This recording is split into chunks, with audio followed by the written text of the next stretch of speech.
South African roads knows one thing. You need a strong Buggy. This is a GWM Steed 5. This is by far South Africa's best entry-level Buggy.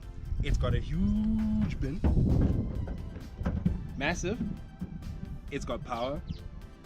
This one doesn't have a tow bar, but you can get that option. It's the entry-level one, so it doesn't have many ticks. And everybody who watches Focus Hill knows we like to have fun. So here we are at the Rietvlei Nature Reserve with our GWM to give it a test and to give you guys a good time. By the way, it's still on a budget.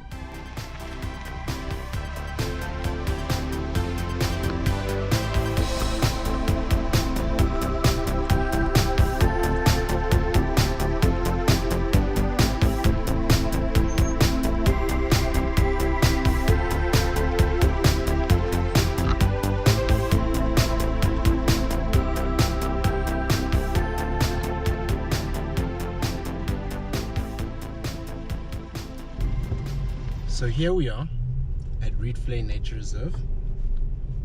Wonderful, gorgeous place with something that we need specifically for this: dirt roads. Yeah. This is the first time I'm driving in my own Buggy on dirt roads, and I must tell you, now I understand why I'm always driving past people blowing dust into my car. Because it's easy on, we're doing 20 Ks. Unfortunately, there's a speed limit here, which is 30 Ks an hour. But right now, we're doing 20 Ks an hour on a pretty bumpy dirt road. In my car, this would probably be a nightmare. Now we're doing their speed limit, which is 30 Ks an hour. I have no qualms. It's quiet in the cabin. I don't have to use much power, obviously. It just rolls in second gear. Windows are massive. We can see everything we want to see. To me, it's an amazing experience.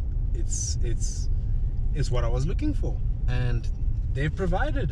You go GWM, you definitely provided. For an entry level, I'm not even going to pretend to be a Buggy enthusiast or anything like that. I'm just someone who wants to be able to go wherever. I want to be able to drive comfortably in town, comfortably in the city, comfortably in the country, everywhere. So that's how I'm thinking of this. We'll see how it goes though. Who knows? Maybe there'll be performance modifications down the line. My wife is going to frown right now.